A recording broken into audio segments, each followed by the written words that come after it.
In a world where you can be anything, be kind. I see this quote pop up every now and again, and every time I see it, I just get this yes feeling. Honestly, in life, it's all about kindness. The other day, I came across the idea of personal social responsibility, and it's the idea of recognizing how our behavior affects others and being accountable for our actions towards others. I think we all have a personal social responsibility to be kind to others because kindness is contagious. If we want to live in a kinder world, we have to first start practicing kindness ourselves. And we should never underestimate a small act of kindness because just a single moment of kindness can totally change someone's day and even change the whole course of their life. I have a morning journaling practice that I do, and in my morning reflection, a question I ask myself is, how am I going to practice kindness today? So I want to encourage you all to practice kindness every day, and I wanted to share with you some ideas on how you can do that. So without further ado, let's get into things. So the first one is what I call the smile game, and it's fun, I promise. At least I think it's fun. When I was in undergrad, what I did was I came up with this game where I would see how many people I would be able to make smile on my way to class.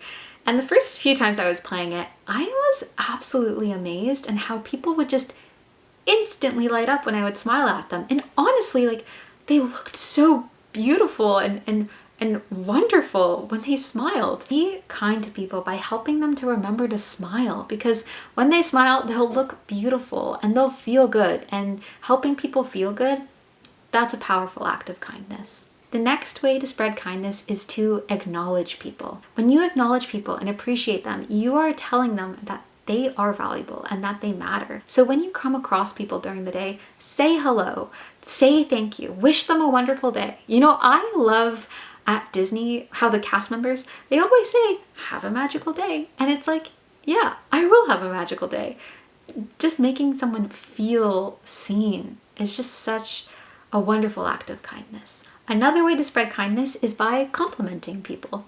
I love complimenting people because I feel like compliments are mini celebrations. People feel good when you notice the little things about them. I mean, think about it. We all put so much effort into presenting ourselves and the work that we do. So when you compliment someone on the effort that they put in, it can make them feel really good. I think one of the most meaningful compliments that we can give to anyone is a compliment about their character.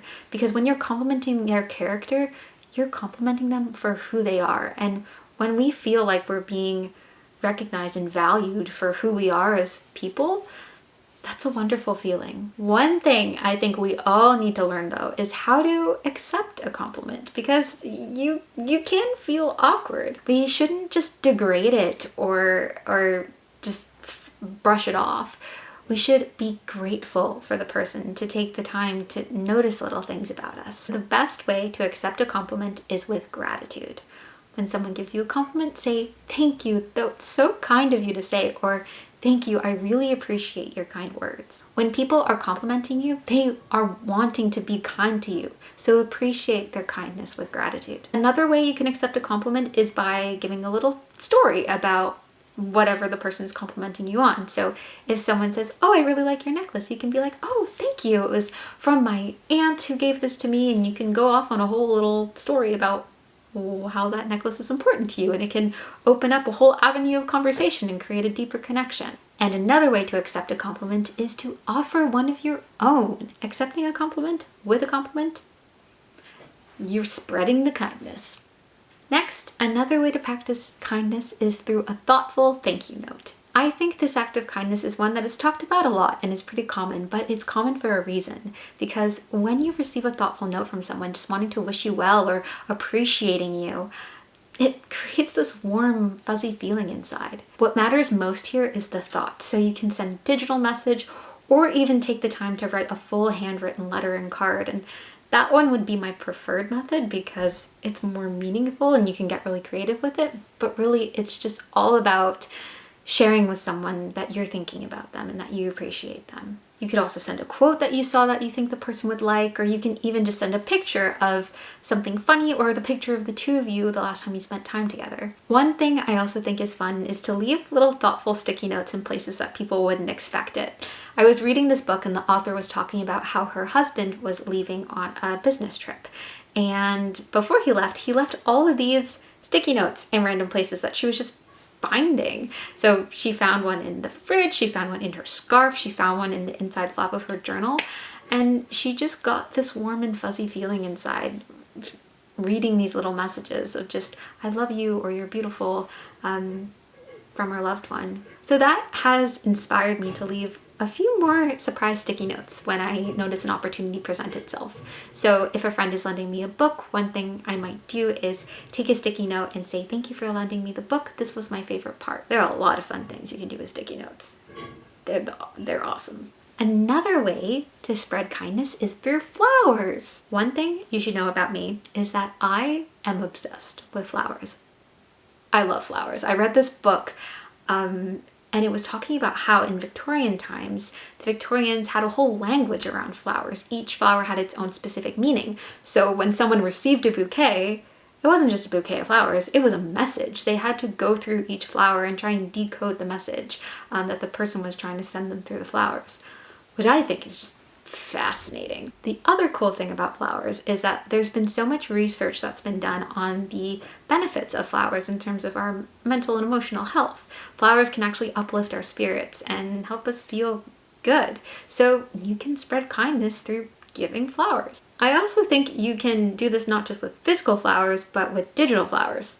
Technically, I take so many pictures of flowers on my phone, and I always find it fun to just kind of send a picture of a flower to either my mom or just someone to say that I'm thinking about them and wanted to wish them well. So it doesn't have to be physical flowers, it can be digital ones too. I also think that flowers are just the best hostess gift. I had a friend come over one time for tea, and just out of the blue, she just brought this beautiful bouquet of hydrangeas. They were just these gorgeous full blooms, and I thought, oh my gosh, yeah, this is such a lovely idea. So she's inspired me now actually to think about this idea of just giving people flowers as a way to show kindness. If you would like to give flowers as a hostess gift or just a gift to a friend, I would definitely recommend hydrangeas because they actually mean gratitude. The next way to spread kindness is to share your books. Now, I've mentioned before on the channel how much I absolutely adore books. I just think they're the most magical things. They can really help us build deeper connections with one another. Sharing a book with someone is a wonderful act of kindness because you are offering them something of value that has the potential to spark joy in their life or offer them new insights that can help them thrive. If you've read a book that you think a certain someone in your life might like, recommend it to them, or if you can, lend your copy to them. By sharing books, you are sharing joy and wisdom, and that's a true act of kindness. Another way to practice kindness is to just offer a helping hand. Does someone in your life need help completing a task? Did you see someone struggling during the day that needs help reaching something or going somewhere? Just if you see someone who's in need of a helping hand, offer your help if you can, because that little act of kindness can make a huge difference in their life. The last way to practice kindness that I wanted to share with you is to make something for someone. What do you like to create? Do you like baking? Do you like taking pictures? Do you like writing poetry, drawing? Anything that you do as a hobby, try and figure out how you can use your hobby as a way to give a little gift of kindness to someone. One thing I've been interested in picking up lately is actually coloring. I've been reading about how it can really help with reducing stress and anxiety and can kind of be like mindfulness or meditation. So I thought, yeah, okay, let's give coloring a go. And a few years ago, I had bought a few coloring books when the adult coloring book thing was really on trend, and I never got into it because I was like, I'm just coloring a page. Like, what do I do with the page? There needs to be something. So one thing I actually found was a coloring book that was a postcard book. So there were postcards that you would color and you could just send it to someone. Like, there you go. There we go. Coloring with a purpose. And doing that, I realized that's like 2 acts of kindness in one. You are using your hobby to give a little gift of kindness to someone, and you're sending someone a thoughtful note. So it's extra magical kindness. And on that note, those are my ideas that I wanted to share with you on how you can practice kindness. So what are you going to do to practice kindness today? Please share your ideas and thoughts down below because I would love to see what you get up to. Thank you for sharing your time with me, and until next time, I wish you joy and jubi.